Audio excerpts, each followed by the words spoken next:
My name is Dr. Frank Romano, member of the U.S. and French bars and former associate professor at the University of Paris. It is urgent that we, together, find a solution to this humanitarian disaster, unfolding before our eyes in Gaza and in the West Bank. Let's first see things in perspective. In this recent Gaza war, atrocities have been committed on both sides. And later, when the dust settles, we'll know the truth about what happened. We'll discuss that later. For now, let's look at the roots of the conflict. Palestinians from Gaza and the West Bank have been subject to a very vicious and cruel occupation for many years. This has created food, water, medical supplies, shortages, among others, especially in Gaza, exacerbated by the Israeli blockade. The high unemployment rate and the repression of local economies, especially in Gaza, have led to great poverty. This has led to strong feelings of hopelessness, since many Palestinians believe no matter how much they try or how much education they receive, there is no hope for them. So, again, let's keep things in perspective.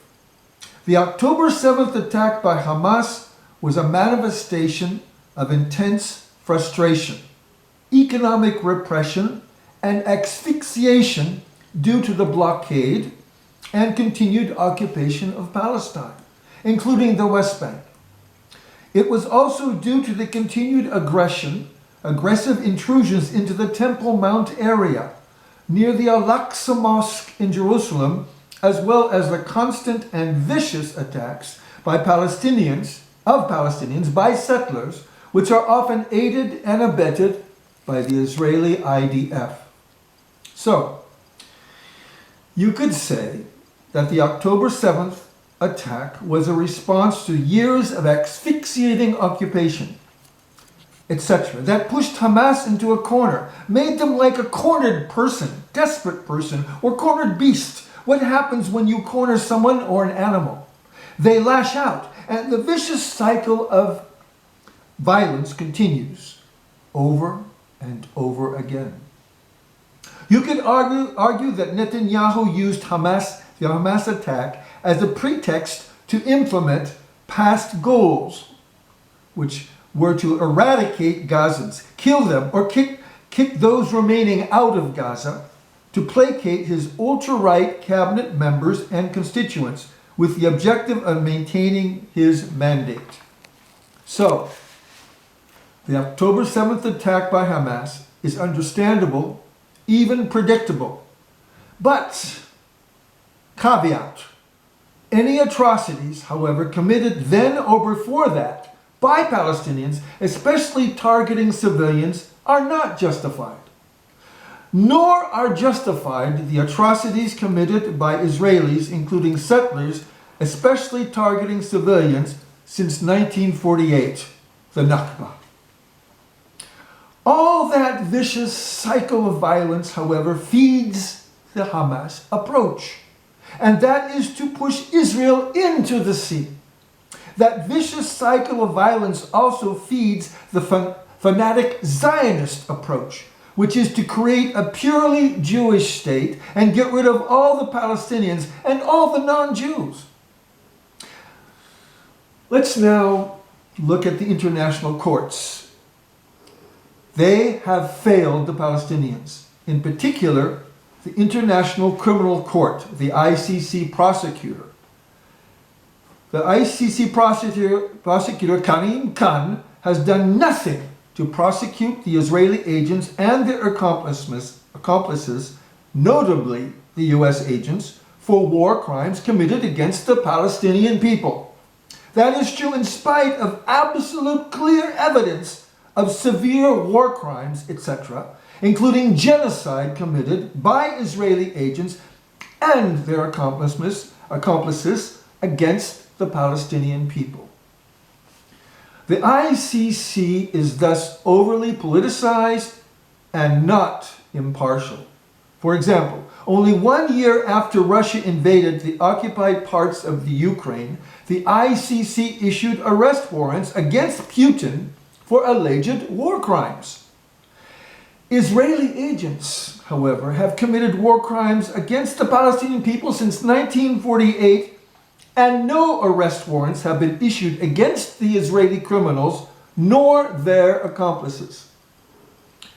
Here is another ignominious example of actions or omissions to act by another important world court, the International Court of Justice. The ICJ hasn't done much better than the ICC. Both have been quite negligent in their duties to adjudicate the Palestinian-Israeli conflict. For example, in a recent decision on the 26th of January, the ICJ ruled that it is at least plausible that Israel is carrying out genocide against the Palestinian people in Gaza. It has therefore specified certain measures that Israel must take to prevent genocide and allow more humanitarian aid into Gaza. But since that decision over a month ago, Israel has done nothing or little to nothing to comply with it. This ruling, however, has value since it, for once, holds Israel accountable for the egregious crimes committed against the Palestinian people, thereby unmaking the charades of immunity that surrounds Israel. In addition, this time, the U.S. could not impose a veto as it does regularly before the UN Security Council when it tries to adopt resolutions to curb the Israeli massacre of Palestinians and land grabs of their property. The ICJ's decision was, however, blatantly weak and indecisive since it failed to order a suspension of the war, nor even a much-needed temporary ceasefire, nor did it condemn Israel for committing genocide, and that in the face of clear evidence of genocide. Even Bernie Sanders was skittish and fearsome to articulate the word genocide in a recent speech. Come on. You know that genocide has been among has been one of the Israeli policies to eradicate Palestinians from the Holy Land for years. Come on, Sanders. Wake up. Gut up. Get down on it and admit the truth. To emphasize this point, the Israeli government and military officials have not hidden their genocidal intent towards the Palestinian people. For example, on October 9th, the Israeli Defense Minister, Yoav Gallant, has said, "We are fighting human animals and we are acting accordingly." On October 29th, Netanyahu used Judaic scripture to justify the killing of Palestinians. He said, "You must remember that Amalek did to you what Amalek did to you, says our Holy Bible." He says, quoting a verse, "Now go, smite Amalek, kill both man and woman, infant." Another example. In November, by Yitzhak Kroger, a member of the Knesset, called for Gaza to be flattened and said that for all the residents, there is but one sentence, and that is death.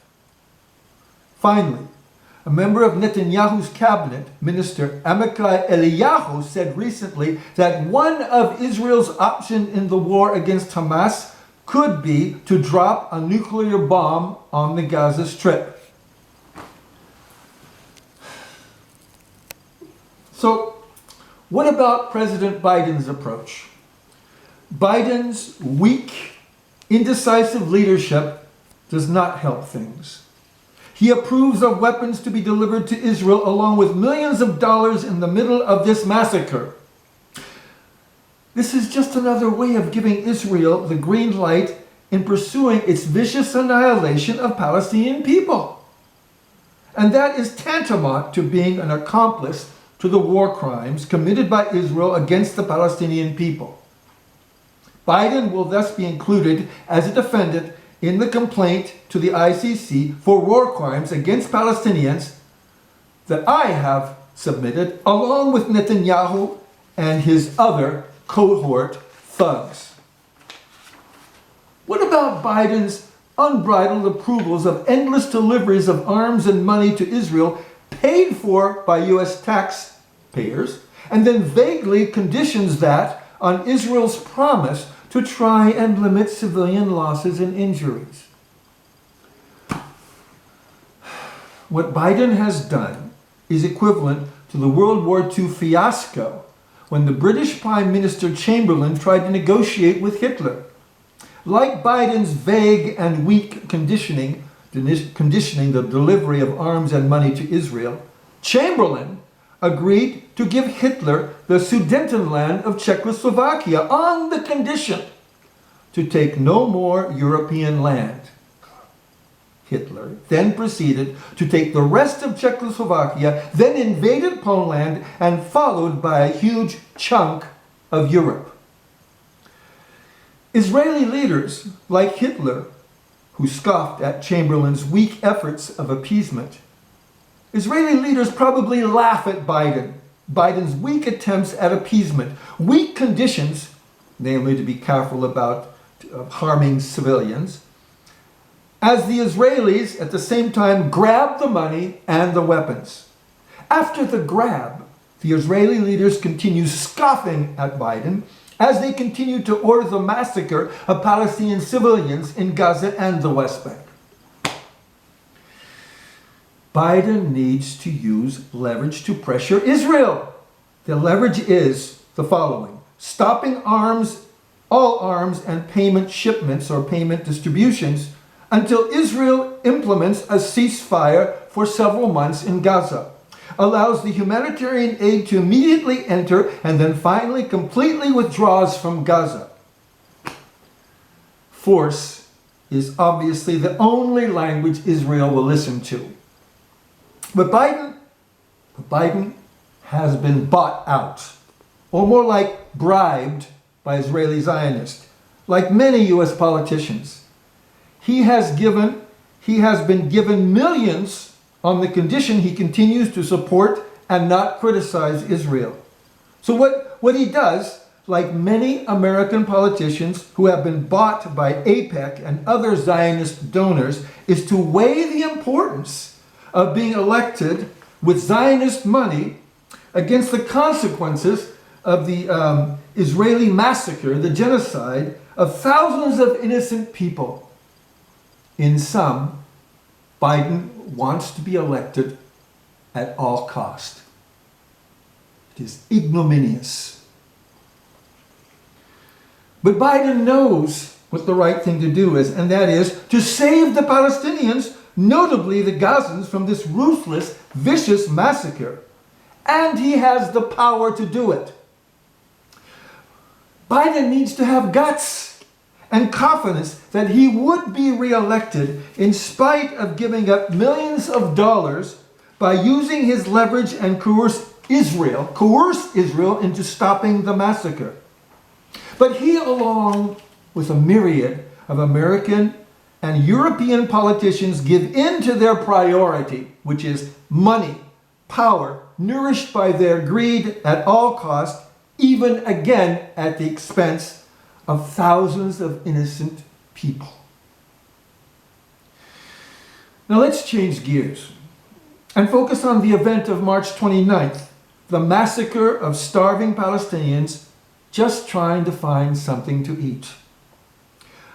This happened, by the way, one day after Karl Skau, a deputy executive director of the World Food Program, told the United Nations Security Council the following: more than 500,000, or 1 in 4 people, were at the risk of famine, with 1 in every 6 children below the age of 2 considered already acutely malnourished in Gaza.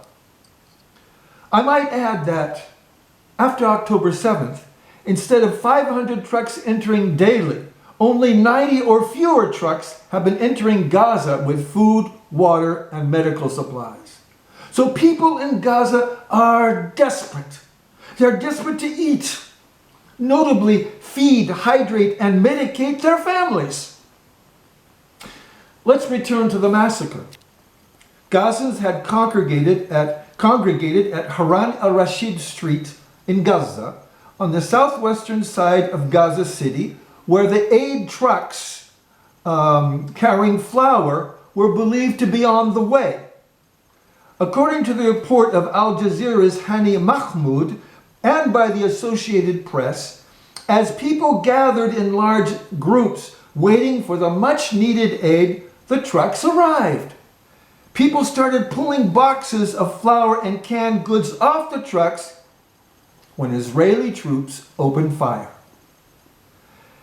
Israel said many of the dead were trampled in a crowd surge that started with desperate Palestinians rushing the aid trucks. It said its troops fired warning shots, just warning shots, above the Palestinians after the crowd moved toward them in a threatening way. This is a bold-faced lie. Dr. Mohammed Salha, the acting director of Al-Auda Hospital, however, told the Associated Press that of the 176 wounded brought to the facility, 142, that's 80%, had gunshot wounds, and the other 34 showed injuries from the stampede. And that's notwithstanding over 100 people died from that massacre. And they were in the morgues and ready to be buried in the cemeteries. Earlier, a UN team who had visited Al-Shifa Hospital in Gaza also confirmed that many victims had been injured by gunfire. The truth is that after opening fire, Israeli tanks advanced and ran over many dead and injured bodies, according to Al Jazeera's Ismail Al-Ghul reporting from the scene. Al Jazeera's Bernard Smith claimed that Israeli military initially tried to pin the blame on the crowd, blaming them for the massacre.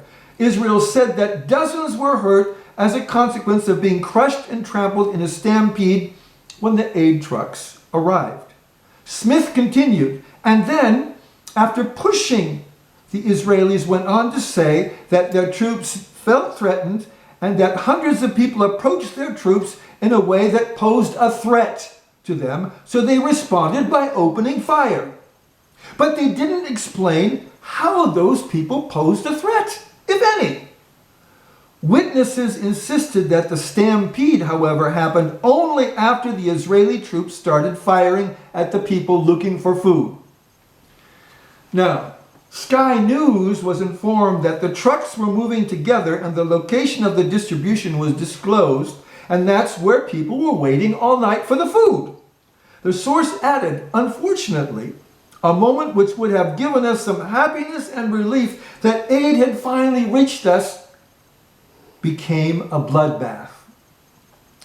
OHCHR, a UN office, stated that, however, between mid-January and the end of February, it had recorded at least 14 separate incidents involving shooting and the shelling of people gathered to receive desperately needed supplies, and at the same places, namely the Kuwait roundabout on Salah al-Din Street and Nabulsi roundabout in Gaza, the same places.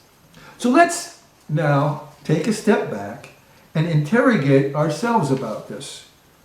The crowd was obviously desperate to find food, water, starving and dehydrated. So even if they massed around the tank in desperation and not even paying attention to their own security, what threat could they have been? Now let's take another step back and again review the origins of this entire conflict. Let's look at the origins of the conflict straight on. Some people again point a finger at Hamas, accusing it again of creating all this, starting the war, leading to acute suffering, death, and injury. But I plead with you let's not forget about the true origins of this desperation, frustration, starvation, this acute suffering. The die was cast long before October 7th by the Israeli occupation in the West Bank, Gaza, the blockade of Gaza. That is the true origins of all this suffering. So, in spite of what most of the media indicates, that this conflict, this cycle of violence is all about the October 7th attack, it started long ago, as we stated before, especially after the 1967 war. This conflict, including the October 7th attack, was directly and indirectly caused by the Israeli occupation of Gaza and the West Bank, settler violence, mostly supported by the IDF, the blockade, high unemployment, scarce food and water, little mobility, little freedom, and no real future for the Palestinians. Hamas, because of all that, feels justified doing away with Israel because of the way Palestinians are being treated. It's like they are sometimes seeking to avenge the Palestinians, even sometimes taking fanatic stands for a desperate people pushed into a corner, then they lash out. The fanatic Zionist who started this whole thing, in response to the Palestinian attacks, react with propaganda that they are simply defending themselves and consequently advocate a Jewish-only state and the need to attack and or kill Palestinians and eventually push them out of the entire Holy Land, push them all out. So, let's take our final step back. What is the solution? We need together to create an independent Palestinian state maintaining an independent Israeli state. When that is accomplished, the radical Hamas approach will be much less interesting and they will lose much less support. Why? Because their call to fight the occupation will make no sense. Since there will be no occupation, no blockade, no attacks by settlers, no intrusions into Palestinian homes and into their land by the IDF and others. On the other side, since there are no attacks by Palestinians in self-defense against Zionist attacks, the fanatic Zionist approach to attack and get rid of Palestinians would automatically be far less appealing, and they will lose much support. Why? The Palestinians would be focused on their own state and not attacking, defending themselves from Zionists trying to kick them off their land. In conclusion, all we need now is a sincere desire of all parties concerned to stop the cycle of violence and start living in peace and harmony. Thank you.